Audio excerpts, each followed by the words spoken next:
প্রায় ৭৫ বছর আগের কথা। ১৯৪৮ সালে ডাচ বিজ্ঞানী ফেলিক্স এন্ডির প্রথম আবিষ্কার করেন।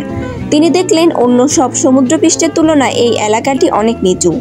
প্রথমে তিনি ভাবলেন ভুল দেখছেন, কিন্তু না, ভুল ছিল না, সত্যিই জায়গাটি ছিল অস্বাভাবিক। তারপর থেকে বহু বিজ্ঞানীর এই রহস্য সমাধানের চেষ্টা করেন। কেউ বললেন এটি হারানো কোনো মহাদেশের ধ্বংসাবশেষ, কেউ ভাবলেন এখানে বিশাল কোনো উল্কাপিণ্ড আশ্রয় পড়েছিল বহু বছর আগে। তবে প্রকৃত কারণ তখনও স্পষ্ট ছিল না। এটি আসলে এমন কোনো গর্ত নয় যে আপনি পড়ে যাবেন বা ডুবে যাবেন।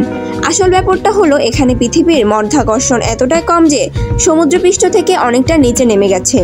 অর্থাৎ অন্যান্য জায়গার পানির স্তর যেখানে উঁচু থাকে, এখানে তা যেন পৃথিবীর একটু বেশি টেনে ধরে রেখেছে। শুনতে অদ্ভুত লাগলেও ব্যাপারটা সত্যি। পৃথিবী কিন্তু সব জায়গায় সমানভাবে গোল নয়। মাধ্যাকর্ষণের টিচার ভিন্নতার কারণে পৃথিবীর আকৃতি আসলে এবড়ো-থেবড়ো আলুর মতো। বিজ্ঞানীরা পৃথিবীর আকৃতির এই অবস্থা বোঝাতে একটি বিশেষ শব্দ ব্যবহার করেন, জিওড। বহু গবেষণার পর বিজ্ঞানীরা এখন বলছেন এই রহস্য লুকিয়ে আছে পৃথিবীর কয়েকশো কোটি বছর পুরনো ইতিহাসে। সম্প্রতি ভারতের ইন্ডিয়ান ইনস্টিটিউশন অব সায়েন্সের গবেষকরা শক্তিশালী সুপার কম্পিউটারের মাধ্যমে ১৪০ মিলিয়ন বছরের ভূতাত্ত্বিক ইতিহাসের মডেল তৈরি করেন। সেখানেই উঠে এসেছে এই রহস্যের আসল কারণ।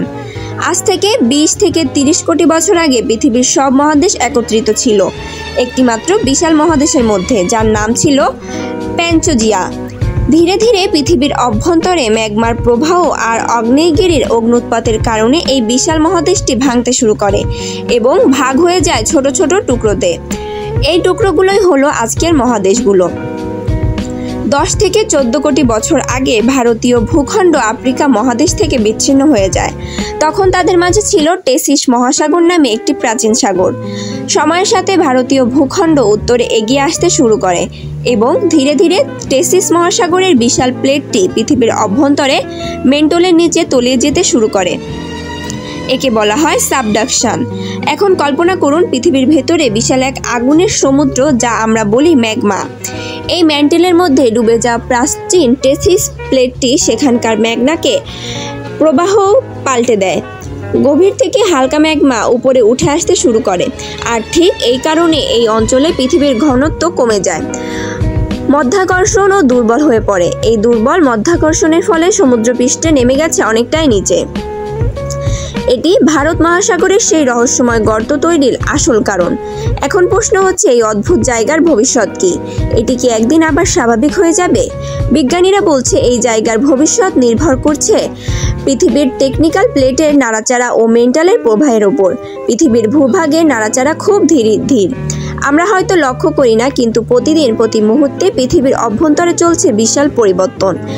এখন যেমন এই অঞ্চলটি নিচে নেমে গেছে, ঠিক তেমন কয়েকশো কোটি বছর পরে হয়তো আবার উঠে আসবে। আবার কোথাও তৈরি হবে নতুন কোনো রহস্যময় অঞ্চল। ASP news desk.